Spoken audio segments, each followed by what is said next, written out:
आपको CS506 web designing and development Java का थोड़ा सा ओवरव्यू देना चाहता हूँ। इनका जो फर्स्ट लेक्चर है जावा फीचर, तो इस लेक्चर में इन्होंने ये बताया है जावा के इंट्रोडक्शन और जावा की फीचर्स वगैरह। अगर एग्ज़ाम के हवाले से इसकी बात की जाए तो ये कोई ख़ास इतना इम्पॉर्टेंट नहीं है, ठीक है। जैसे कि यहाँ पर इन्होंने बताया design goal of Java, right language, ठीक है। उसके अलावा यहाँ पर इन्होंने कुछ टॉपिक मेंशन किए हैं।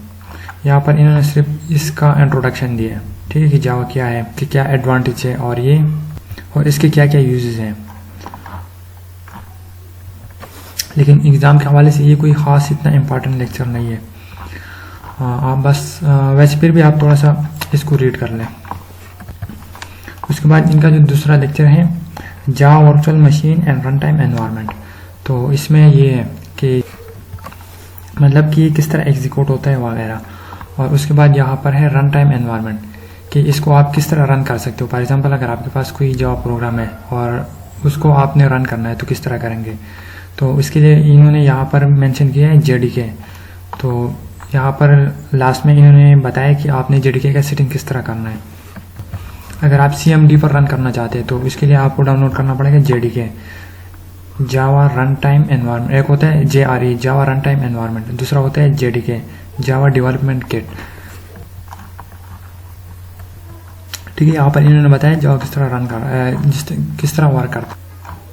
अगर एग्ज़ाम के हवाले से इसकी बात की जाए तो ये भी कुछ खास इतना इंपॉर्टेंट लेक्चर नहीं है एग्ज़ाम के लिए, ठीक है। वैसे ये आता भी नहीं है एग्ज़ाम में इतना कुछ खास।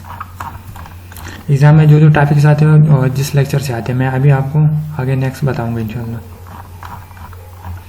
अच्छा, और लास्ट में इनका है कि किस तरह आपने JRE का सेटिंग करना है।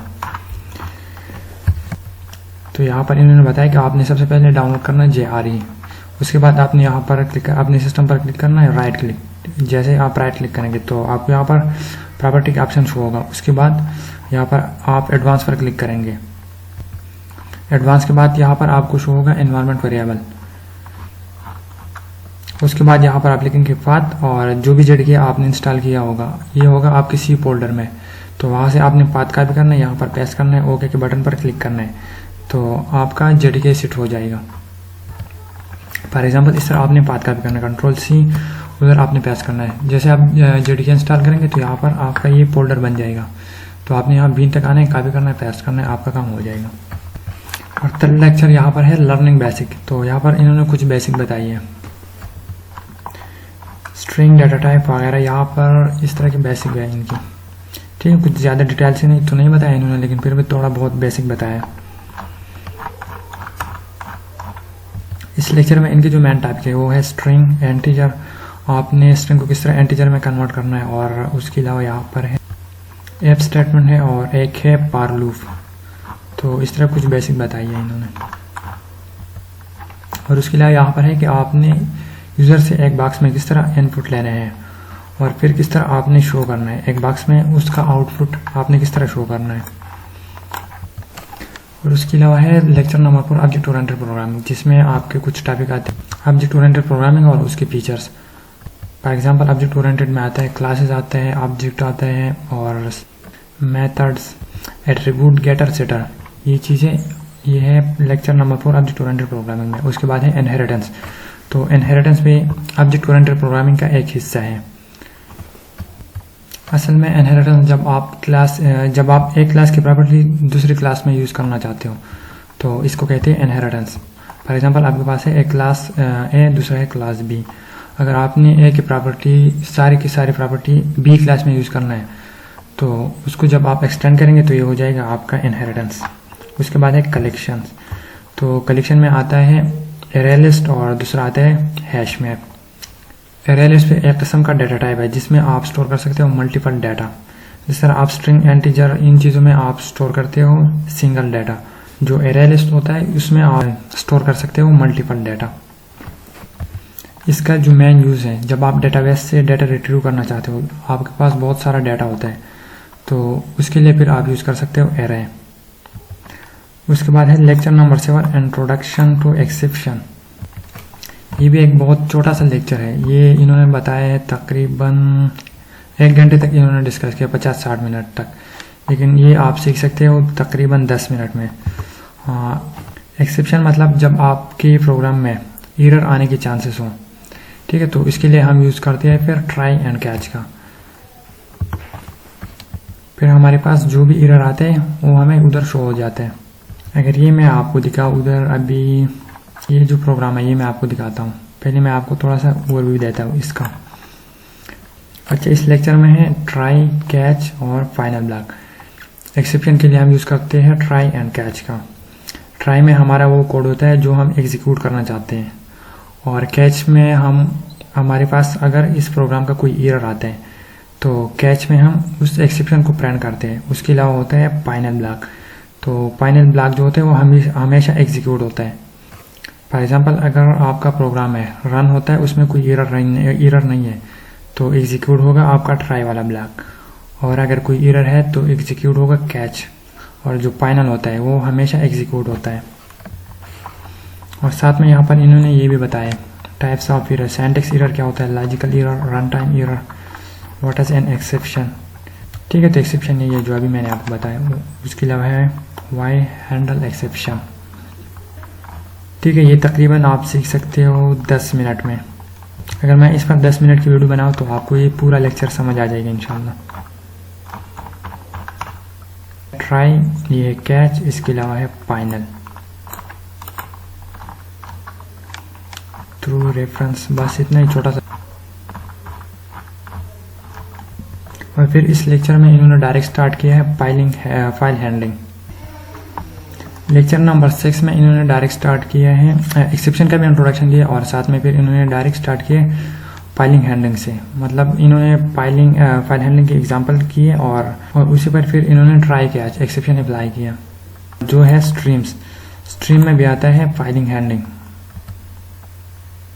अच्छा, स्ट्रीम होता क्या है असल में? फॉर एग्जांपल, अगर आपके पास कोई txt फाइल हो और उससे आपने डाटा रीड करना हो या राइट करना हो, तो इसको कहते हैं फाइल हैंडलिंग। ठीक है, ये आता है स्ट्रीम में, और ये भी आप तकरीबन 10-15 मिनट में ये सीख सकते हो। तो इंट्रोडक्शन टू एक्सेप्शन और स्ट्रीम्स, ये दोनों लेक्चर आप एक ही दिन में सीख सकते हो, तकरीबन 30-40 मिनट में। इतना ईजी है ये। उसके अलावा यहाँ पर है एब्स्ट्रैक्ट क्लास एंड इंटरफेसेस, कि एब्स्ट्रैक्ट क्लास क्या होता है और इंटरफेस क्या होता है। तो ये भी है, ये भी तकरीबन आप सीख सकते हो 30-40 मिनट में आप इजीली सीख सकते हो, अगर आपको इससे पिछले वाला काम आता हो। अगर आपको ऊप का कंसेप्ट क्लियर हो तो ये भी आप सीख सकते हो बहुत इजीली। लेकिन इसके लिए आपके पास इसके लिए आपका कंसेप्ट क्लियर होना चाहिए। पहले ऊप का कंसेप्ट आपके क्लियर होना चाहिए। उसके बाद है लेक्चर नंबर 10। अच्छा, उसके बाद है lecture number 10, graphical user interface. तो इसमें यहाँ पर इन्होंने स्विंग टेक्नोलॉजी का यूज़ किया है, कि किस तरह आपने स्विंग टेक्नोलॉजी का यूज़ करके एक GUI बनानी है। इसमें है कि आपने किस तरह एक फ्रेम बनाना है, फिर उसके अंदर आपने किस तरह पैनल बनाना है, और उसके अंदर फिर आपने किस तरह बटन बनाने हैं, टेक्स्ट फील्ड बनाने हैं। तो ये सारी चीज़ें आती है ग्राफिकल यूज़र इंटरफेस में।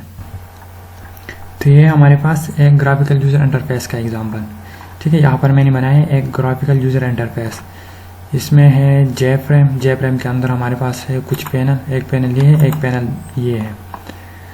उसके अलावा यहाँ पर है लेबल, ये लेबल है, ये है आइकन। अच्छा, ये है टेक्स्ट फील्ड, और ये है बटन, एक बटन ये है। तो ये सारी चीज़ें आती हैं GUI, ग्राफिकल यूज़र इंटरफेस। तो इस लेक्चर में ये होगा। यहाँ पर जो लेक्चर नंबर 10 है ये थोड़ा लेंथी है, इसमें आपका काफ़ी टाइम लग सकता है। उसके बाद यहाँ पर है इवेंट हैंडलिंग, लेक्चर नंबर 11 और 12, ये दोनों एक ही लेक्चर है, इसको आप एक ही लेक्चर कंसिडर करो। इवेंट हैंडलिंग होता क्या है? फॉर एग्जांपल, अगर आप किसी बटन पर प्रेस करते हो, या आप किसी टेक्स्ट फील्ड पर माउस या किसी बटन पर माउस ओवर करना चाहते हो, या यहाँ पर कुछ टाइप करते हो, तो ये सारी चीज़ें आती है इवेंट हैंडलिंग में। फॉर एग्जांपल, यहाँ पर मैंने कुछ लिखा यूज़र नेम में और नीचे लिखा पासवर्ड फील्ड में, और फिर मैंने यहाँ पर लॉगिन बटन पर क्लिक किया और मैं चाहता हूँ कि कुछ हो जाए, तो ये हो गया इवेंट हैंडलिंग। तो तकरीबन 1 घंटे में आप ये इवेंट हैंडलिंग सीख सकते हो, अगर आपको पहले से आता है ग्राफिकल यूज़र इंटरफेस। अगर ग्राफिकल यूज़र इंटरफेस का कंसेप्ट आपका क्लियर है तो आप फिर सीख सकते हो इवेंट हैंडलिंग। अच्छा, उसके बाद है अडाप्टर क्लासेस। अगर आपका ऊप का कंसेप्ट और उसके बाद आपका है एब्स्ट्रैक्ट क्लास एंड इंटरफेसेस, इसका कंसेप्ट आपका क्लियर है तो फिर आप सीख सकते हो अडाप्टर क्लासेस। और उसके अलावा जो बहुत इम्पॉर्टेंट टॉपिक्स हैं वो है जावा डेटाबेस कनेक्टिविटी, कि आपने डेटाबेस से किस तरह कनेक्टिविटी करनी। पर यहाँ पर इन्होंने जो डेटाबेस यूज़ किया है वो है MS एक्सेस। तो इसके लिए आपके पास इंस्टॉल होना चाहिए MS ऑफिस, आपके पास MS ऑफिस इंस्टॉल होना चाहिए। और लेक्चर नंबर 14 तकरीबन आप सीख सकते हो, इसके पर ऑलरेडी मैंने वीडियो अपलोड भी किया है, ये आप सीख सकते हो तकरीबन 10-15 मिनट आप लगाएंगे तो इजीली आप सीख सकते हो, क्योंकि इन्होंने कुछ खास डिटेल में नहीं बताया। बस इन्होंने यहाँ पर एक डेटाबेस क्रिएट किया MS ऑफिस में, लेकिन इनका जो डेटाबेस कनेक्शन है ये आपने बिल्कुल भी फॉलो नहीं करना, क्योंकि इन्होंने तकरीबन 12-13 साल पहले जो टेक्नोलॉजी यूज़ की है वो आजकल इसी दौर में काम नहीं करेगा, क्योंकि अभी आपके पास होगा कोई भी लेटेस्ट JDK वर्जन, और इन्होंने बहुत ज़्यादा पुराना वर्जन यूज़ किया है। तो अगर अभी आप ट्राई करने की कोशिश करेंगे तो बिल्कुल भी नहीं होगा। तो इसलिए मैं आपको रिकमेंड करूँगा कि आप मेरी वीडियो को फॉलो करें ये जावा डेटाबेस कनेक्टिविटी के लिए। अच्छा, मैं आपको ये बताने वाला था कि इन्होंने यहाँ पर एक डेटाबेस यूज़ किया, MS एक्सेस डेटाबेस बनाए। MS एक्सेस में एक डेटाबेस बनाए, उसमें इन्होंने एक टेबल बनाया और उसमें मैनुअली इन्होंने एक डाटा पुट किया और उस डाटा को फिर रिट्रीव किया डेटाबेस से। अच्छा, और जो डेटाबेस के लिए आपको कुछ आना चाहिए वो है MySQL क्वेरी। अगर आपने यहाँ पर JDBC का काम करना है या आपने JDBC सीखना है तो इसके लिए आपको थोड़ी बहुत MySQL आनी चाहिए। फॉर एग्जांपल आपने किस तरह डाटा रिट्रीव करना है, सेलेक्ट वाली क्वेरी, उसके बाद है इंसर्ट वाली क्वेरी, उसके अलावा है अपडेट वाली क्वेरी। इस तरह की कुछ बेसिक क्वेरी आपको आनी चाहिए। अगर नहीं आता तो खैर कोई बात नहीं है, मैं सिखा दूंगा, हो जाएगा इंशाल्लाह इजीली। अच्छा, यहाँ पर जो है लेक्चर 14, 15, 16, 17 ये सारे के सारे एक दूसरे से मिलती जुलती है।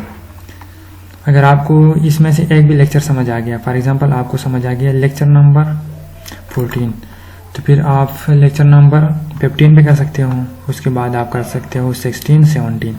ये आपके लिए फिर 5 मिनट का काम होगा। इसलिए आपको चाहिए कि आप लेक्चर नंबर 14 जावा डेटाबेस कनेक्टिविटी को अच्छी तरह से प्रिपेयर कर लें।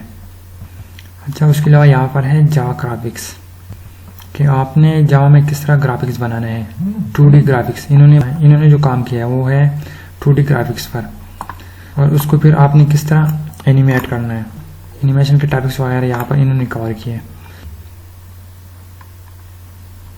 तो यहाँ पर इन्होंने बहुत बेसिक वाली चीज़ें समझाई है, ठीक है, ये आपको इजीली समझ आ सकता है, इतना कोई बड़ा इशू नहीं है। अगर आपको लेक्चर नंबर 10, 11, 12 अगर इसका थोड़ा बहुत नॉलेज है तो फिर आप ग्राफिक्स भी बना सकते हो और उसके बाद फिर आप एनिमेट भी कर सकते हो। अगर आपको लेक्चर नंबर 10, 11 नहीं आता, मेरे ख्याल से है कौन सा है यहाँ पर देख, हाँ 10, 11, 12 अगर आपको ये नहीं आता समझ तो फिर आपके लिए जावा ग्राफिक्स समझना मुश्किल। उसके बाद यहाँ पर है एप्लेट्स, ठीक है, तो एप्लेट है, ये भी सिंपल है, ये आप बहुत इजीली समझ सकते हो। ये भी एक प्रोग्राम होता है जावा का जिसके साथ आप इंक्लूड कर सकते हो HTML पेज, मतलब आप जावा और HTML एक साथ यूज़ कर सकते हो एप्लेट में, बस इतना ही समझो आप। उसके अलावा जो है लेक्चर नंबर 21 एंड 22 ये है सॉकेट प्रोग्राम। ये बहुत ही इंटरेस्टिंग टॉपिक है। फॉर एग्जांपल अगर आपके पास 2 सिस्टम हो या आपके पास दूसरा डेस्कटॉप है, लैपटॉप है, कंप्यूटर है, जो भी है, आप उसके लिए एक चार्ट ऐप बनाएंगे और आपका जो चैट ऐप होगा, अच्छा इसमें एक होता है क्लाइंट, एक होता है सर्वर। एक सिस्टम में आपका इंस्टॉल होगा सॉकेट, दूसरे सिस्टम में आपका इंस्टॉल होगा क्लाइंट। तो क्लाइंट से सॉकेट पर और सॉकेट से क्लाइंट पर आप मैसेज सेंड कर सकते हो। अगर आपने कोई सिंपल चैट ऐप बनाना है तो उसके लिए आप यूज़ कर सकते हो सॉकेट प्रोग्रामिंग। अगर ये आपको अच्छी तरह समझ आ गया तो आप इस तरह का एक ऐप भी बना सकते हो फिर, जो कि 2 डिफरेंट डिवाइस पर होगा और एक दूसरे से आप मैसेज वगैरह सेंड कर सकते हो। या आप चाहे तो एक ही सिस्टम पर आप बना सकते हो, सिस्टम क्लाइंट भी और सर्वर भी, फिर सर्वर से क्लाइंट और क्लाइंट से सर्वर पर एक दूसरे को मैसेज वगैरह सेंड कर सकते हो। बस इसमें इतना ही है। अच्छा, और अगर अभी एग्ज़ाम के हवाले से बात की जाए तो यहाँ पर जो इम्पोर्टेंट लेक्चर है सबसे पहले तो यहाँ पर इम्पॉर्टेंट लेक्चर है इंट्रोडक्शन टू एक्सेप्शन। ये बहुत ही इम्पॉर्टेंट लेक्चर है एक्सेप्शन। और इसके अलावा यहाँ पर है स्ट्रीम्स, मतलब TXT फाइल से डाटा रीड करना, राइट करना, ठीक है। और यहाँ पर इससे भी अक्सर थ्योरी वगैरह आती है। उसके अलावा यहाँ पर है ग्राफिकल यूज़र इंटरफेस। तो ग्राफिकल यूज़र इंटरफेस में इवेंट हैंडलिंग बहुत ज़्यादा इंपॉर्टेंट है। हर पेपर में यहाँ से कुछ ना कुछ ज़रूर आता है इवेंट हैंडलिंग से। तो ये हो गया लेक्चर 11 और 12, ये भी बहुत इंपॉर्टेंट है। उसके अलावा यहाँ पर है एडाप्टर क्लासेस, तो यहाँ से भी अक्सर थ्योरी वगैरह आती है। उसके अलावा जो बहुत इंपॉर्टेंट लेक्चर है एग्ज़ाम के लिए भी और आपके आने वाले लेक्चर या वैसे भी, वो है जावा डेटाबेस कनेक्टिविटी। कि आपने डेटाबेस से किस तरह कनेक्शन बनाना है, उससे डाटा किस तरह रीड करना है, राइट करना है वगैरह, और डिलीट करना, अपडेट करना, ये सारी चीज़ें आती है इधर JDBC में। तो ये बहुत ज़्यादा इम्पॉर्टेंट है। अगर आपका कोई भी प्रोजेक्ट हो, फॉर एग्जांपल अगर आपने वेब एप्लीकेशन बनाना हो, डेस्कटॉप एप्लीकेशन बनाना हो, इस तरह का कोई भी एप्लीकेशन बनाना हो, तो इसका कंसेप्ट बहुत ज़्यादा ज़रूरी है कि आप किस तरह फिर डेटाबेस से डाटा रिट्रीव कर सकते हो वगैरह, इंसर्ट, डिलीट, अपडेट, ये सारे की सारी चीज़ें यहाँ से होती हैं। और उसके अलावा यहाँ पर जो है applet, how to animate, Java graphics, यहाँ से अक्सर शॉर्ट क्वेश्चन वगैरह आते हैं। और आपके जो लॉन्ग क्वेश्चन है वो ज़्यादातर आते हैं JDBC से या आते हैं इवेंट हैंडलिंग से।